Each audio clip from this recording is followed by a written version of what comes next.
Had some rough nights lately, but I'm feeling light. Sun on my face, wind in my hair, color so bright. Tryna smile instead of quick to battle on sight. Loving it now, choosing what's really worth the fight. Lust for the clouds, mountains, and the rain. Understanding through my dreams that there's a path to heal pain. Getting lit to stay lit, it just don't hit the same. Got so sick and tired of playing the game, yeah. Can't let it keep me down, no. Can't let it keep me down, no. Gotta stay in the now. About my style. Can't let it keep me down, no. Can't let it keep me down, no. Gotta stay in the now. Yeah. Finally finding peace. Shatter illusions, movement sets me free. Finally I can be. Surrender myself and now life tastes so sweet. Yeah. Hoping I keep moving in the right direction. Gotta take the yin with the yang, it's all a testing. Open to the notion that everything is a lesson, and that we're always being sent another message. Traveling all terrain to gain perspective. Switch the view that said it's true that I'm defective. Been to hell and back, but I continue to stay reflective and give the wisdom all right back to the collective. Let's go. Can't let it keep me down. Can't let it keep me down. Gotta stay in the now. Can't let it keep me down. Can't let it keep me down. Gotta stay in the now. Gotta stay in the now. Finally finding me.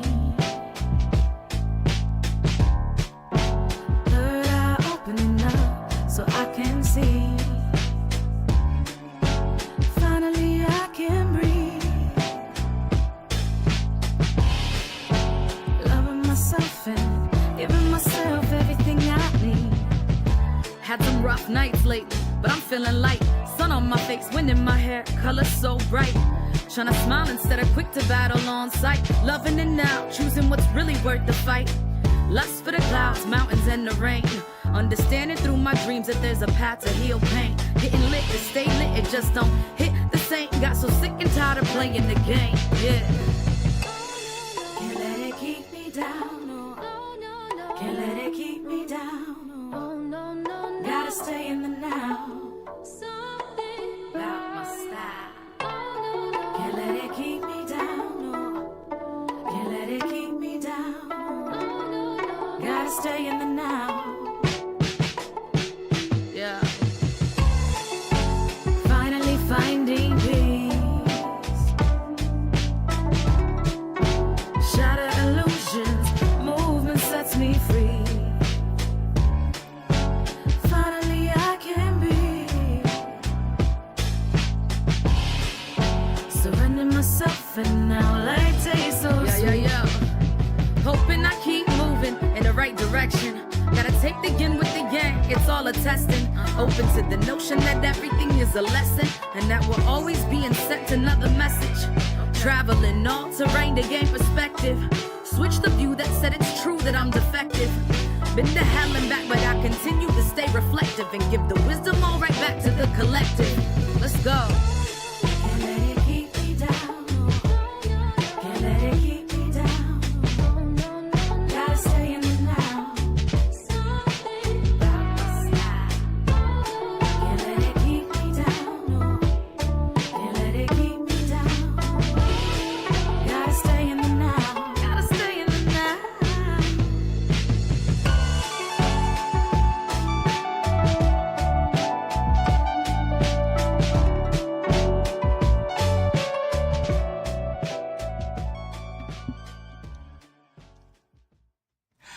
Hello, warriors.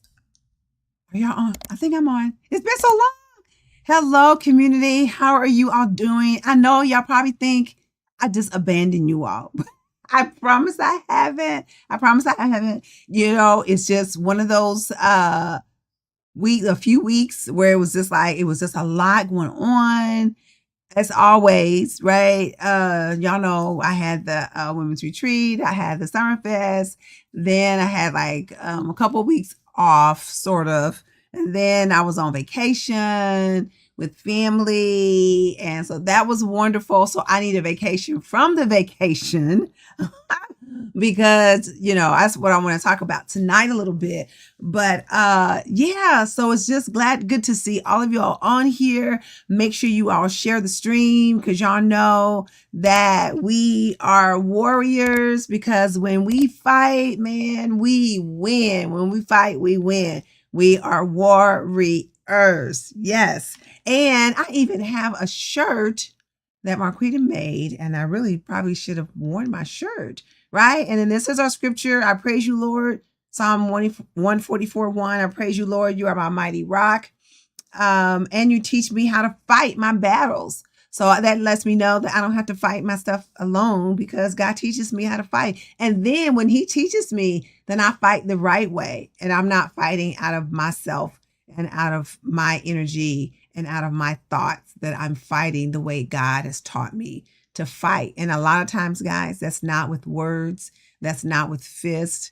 Sometimes you can fight. This is not what I plan on saying, but sometimes you can fight just by being silent and not saying a word. That's a good way to fight. Because when you fight in silence, when you don't say anything, then people can't say, well, you said this. They don't have the evidence in the text. They don't have the evidence in the email, because you didn't say anything. And sometimes that frustrates people even more, because they go like, oh, like I said all this stuff and I knew she was going to respond. And you just like, I'm not responding. I'm not saying anything. Has anybody been there? Anybody done that where you just like, you know what? That's not even worth it. I'm not even going to say anything. That's like that scripture that says, it's like heaping coals on their head. Yeah. That's what you're doing. So sometimes just shutting your mouth, holding your peace, as the Bible says, as the song says, hold your peace, let the Lord fight your battles, right? And but yeah, silence is a good weapon. We don't use silence enough. That might be something I might need to talk about in more depth as I do a little bit more research. Maybe some instances in the Bible and things where God just used silence, where he just didn't talk, or you didn't respond by, using your words and cursing somebody out and sending the email and sending the text and all of that. So silence, that's for somebody for this week. Might be for myself, but that's for somebody. Silence. You ain't always got to say anything. Silence is that's a good weapon to use. Shut your mouth. That's right. Silence is golden. It is. All right. And let me see what else I got here. Yeah, because 2025 is our year of discovery. Can y'all believe we're almost in August? We're already in the first month of the second half of the year. It's already gone. And I want you to put in the comment section some things that you have discovered about yourself so far this year. What is something that you have discovered about yourself this year? What is it? And it doesn't have to be negative. See, a lot of times the first thing our mind goes to is that negative thing. But what are some positive things that you discovered about yourself this year so far, in these first 7 months of the year? And I'll tell you, one for me is that I am stronger than what I thought I was. I'm stronger than what I thought I was. So yeah, that's one thing for me. So what is something that you have found out or discovered about yourself this week? All right. And so we know that discovery is the act or process of seeing, finding, or gaining knowledge of something previously unknown. So when you discover those things about you, that's those things that you didn't know, but you have dug deep and you've done the work that I've asked you to do. And so you've discovered some things about yourself, some gems that are inside of you, some beautiful things down inside of you, some things that you didn't know, or maybe somebody else made you aware of some things about you. So So yeah. So anyway, ladies, let me get to it. I'm gonna see. Because I want to see y'all. Okay, let me see. Hey, Marquita, how you doing? Mary House, my mother in love. How are you? Yes, Pastor Harris. Good to see you, Greta. Guys, I know I have not. Oh, and if you're on my personal Facebook page, then make sure that you put a comment in there so I will know that you just say I'm on your personal Facebook page. So I'll know who you are so I can say hey to you. And guys, don't forget to share the stream. Like the page, follow the page, share the stream. Okay. We're still growing our community. I know I haven't been on here as much this summer because there's been a lot of things going on. But it's been good things. And then make sure you go to my YouTube page. That is also I am Ruth Ward. If you're watching on Facebook, and then make sure you subscribe to that page and give me that thumbs up and leave a comment there as well. All those things help with the algorithms, all those things. So, okay, so I'm going to get with what I want to talk. That was my answer. What was your answer? I don't know. What was your answer, Marquita? Okay, so listen. So this is what I want to talk about tonight. And I don't have a PowerPoint prepared. Y'all know normally I'd be having the PowerPoint. What I showed y'all was something I had already done. Already did. Is it I already done or already did? I think it's I already did. I already done this country, right? I don't think that's right. Okay. So anyway, well, what I want to talk to you about is really a conversation that me and my husband had regarding family. And many of you know I had a women's retreat in in June.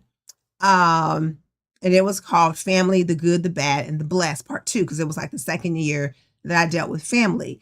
And so I'm of that person that I can't ask anybody to do anything that I'm not already doing.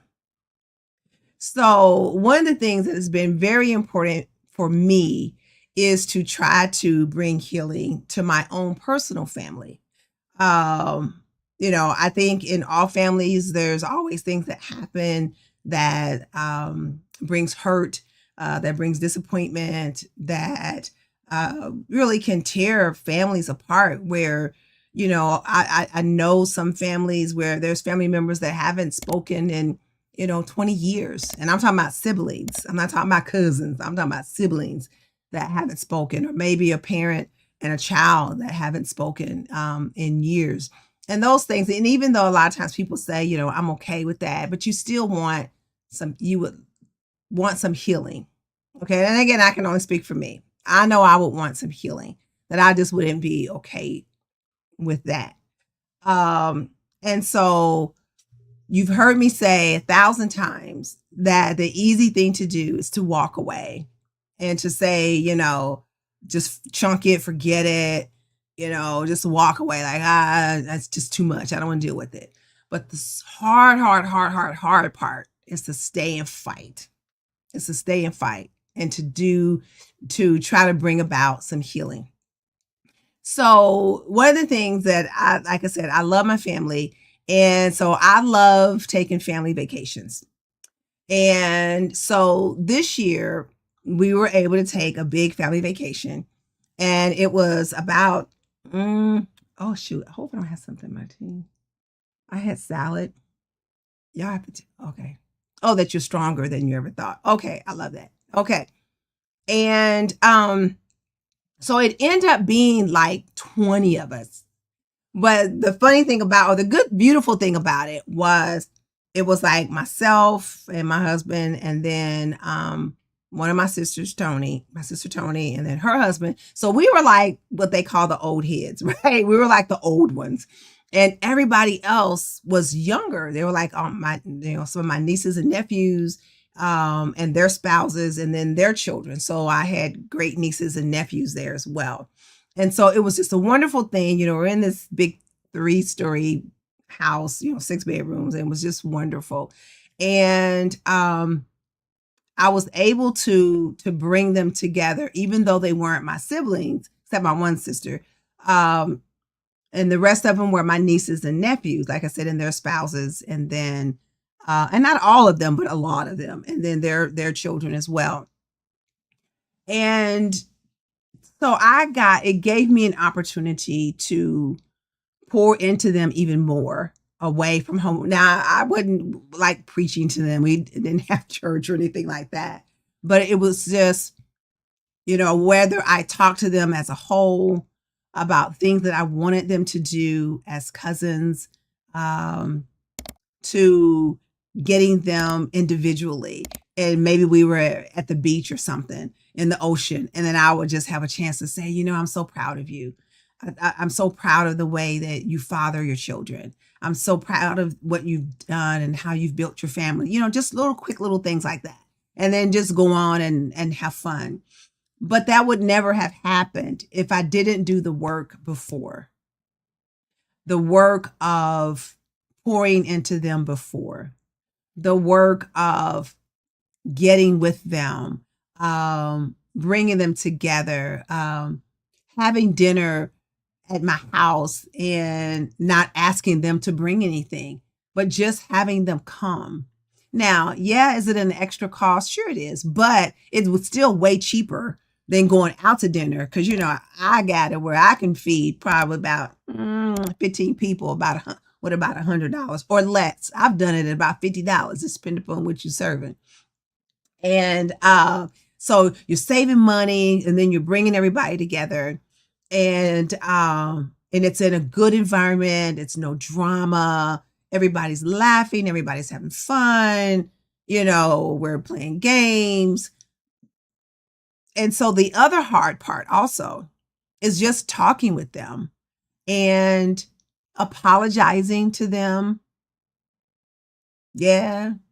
Apologizing to them, asking for forgiveness from them, not being too big to say, I'm sorry, not being too, because I'm grown, I'm the elder, they got to respect me.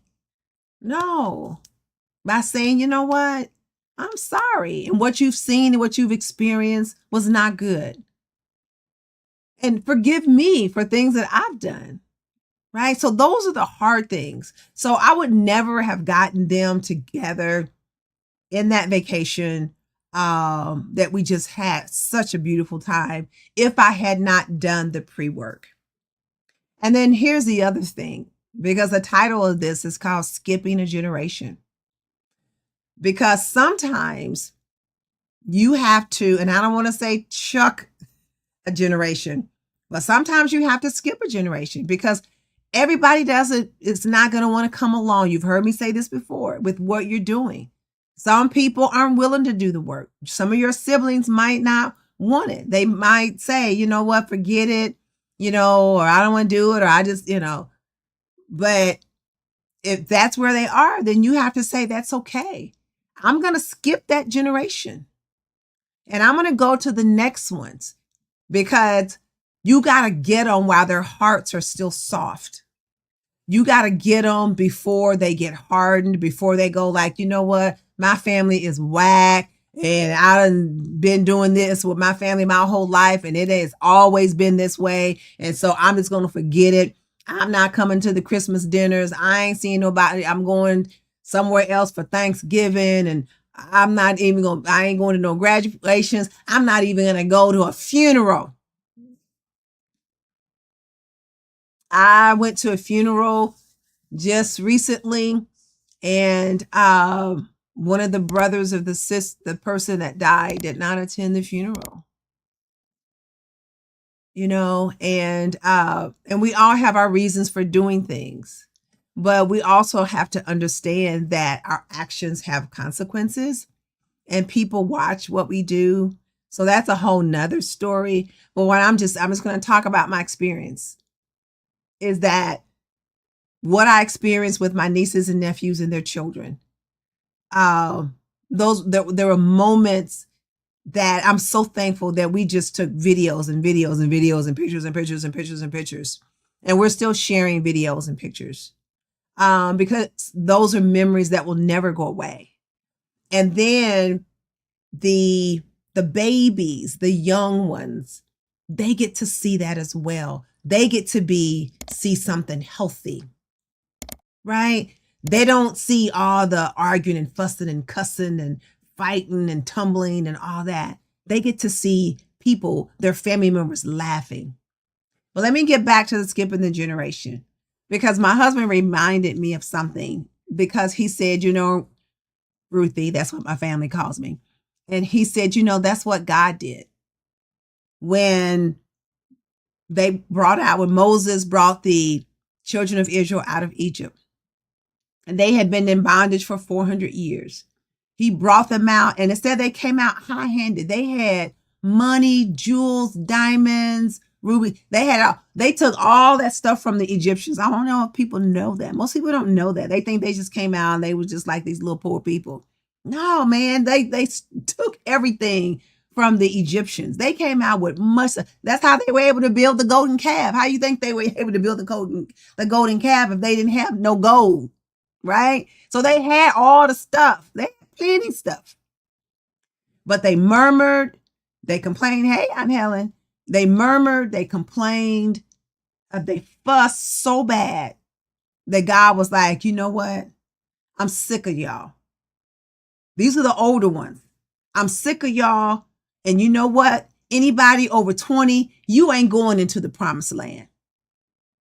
Anybody 20 and under, you going in the promised land. Anybody over 20, you're going to die out here in this wilderness. And that's exactly what happened. Anybody who was over 20, they died in the wilderness.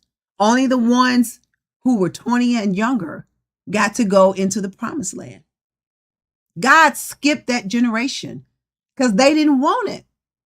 They wanted to fuss. They wanted to go back to Egypt. They were like, oh, well, at least when we were in Egypt, we had leeks and onions to eat. Ooh, Moses brought us out here to kill us. They were not appreciative of anything. Now, it's got to be bad when God was like, you know what? I'm sick of y'all. All y'all gonna die right out here. And that's just what happened. And so it's the same way with your family. Sometimes you got to skip a generation because people don't want it. And you got to say, I'm going to go to the next generation and get healing with them. And that's what I did without even realizing it until my husband brought it to my attention. He was like, that's just what you did. He said, you did what God did. And I'm so thankful. And we're already planning for next year, right? We're already talking about, the house that we're going to get and what we're going to do and where we're going to go. And we're trying to find something big enough. I said we might have to have 2 houses because there ain't a house that's going to be big enough to hold us.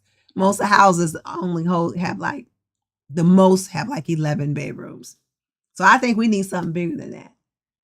But those things that never would have happened if I didn't do the hard work beforehand. And then also, if my nieces and nephews' heart wasn't softened enough to be able to receive it, right? Because it's a two-way street. It's a two-way street. And so I'm thankful that their heart was softened enough and that we could build something together so that we could take that family vacation that was so wonderful with 4 generations, 3 generations, maybe 3 generations. Me, yeah, maybe 3 or 4 generations. I'm thinking at least 3 generations to go on vacation. And so listen, ladies, God is not a respecter of person. The hard work that I did, you can do the same thing. And I want you to do the same thing. Michael even came back and was like, that's a class. He was like, you need to teach a class on what you did. Because he was like, it was so awesome. But you can do the same thing with your family. But it takes work.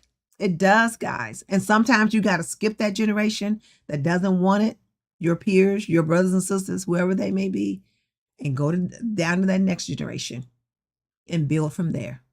So that's what I would encourage you to do. Okay, guys. And so that's what I want you to do. All right. Okay, I'm sorry, I'm looking at my numbers.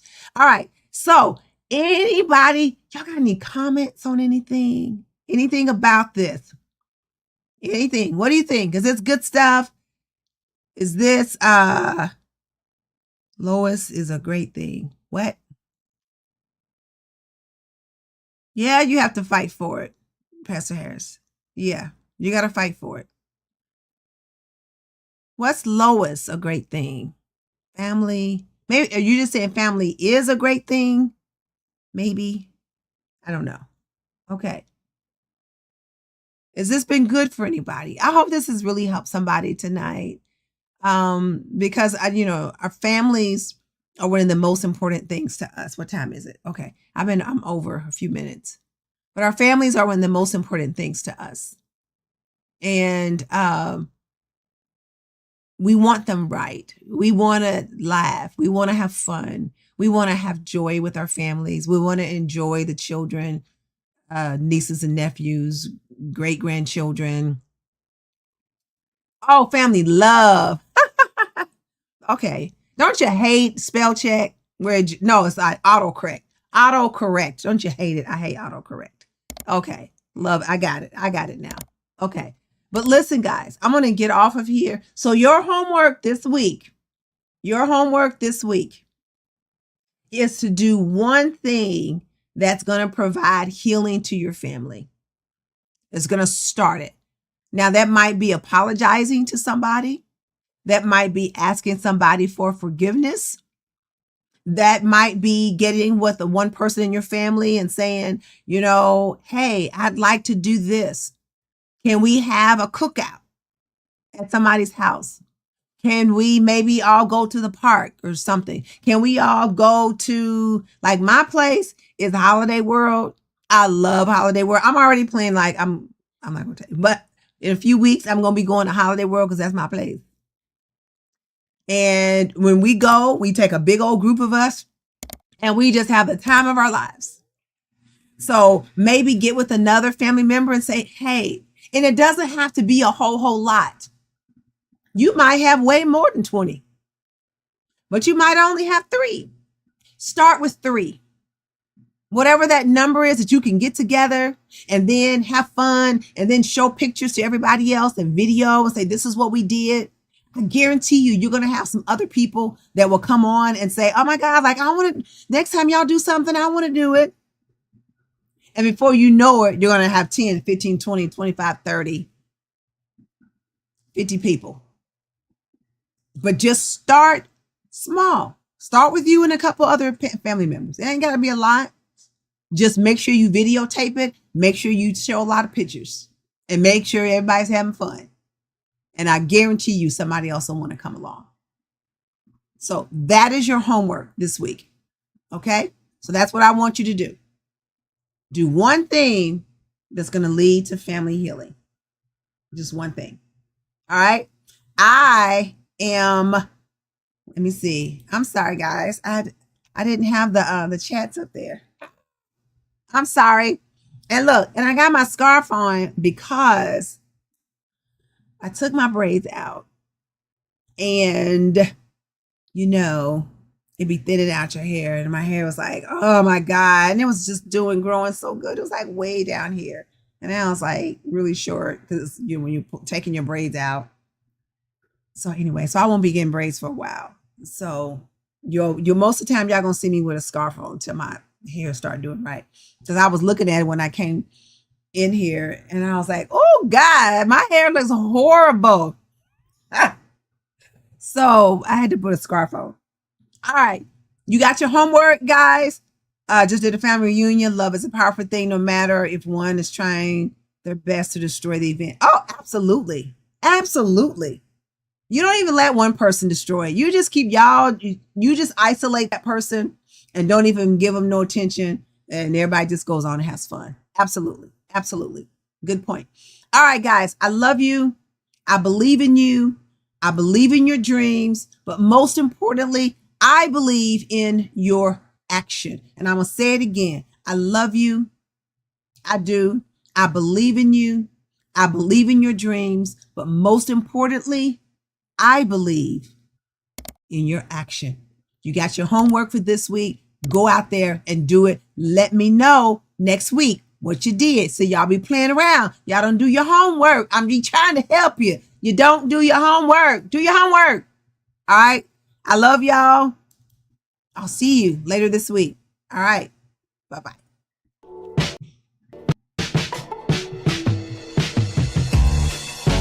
Finally finding me.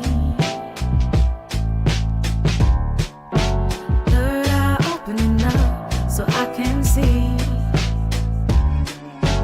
Finally I can breathe. Loving myself and giving myself everything I need. Had some rough nights lately, but I'm feeling light. Sun on my face, wind in my hair, color so bright. Tryna smile instead of quick to battle on sight. Loving it now, choosing what's really worth the fight. Lust for the clouds, mountains, and the rain. Understanding through my dreams that there's a path to heal pain. Getting lit to stay lit, it just don't hit the same. Got so sick and tired of playing the game, yeah.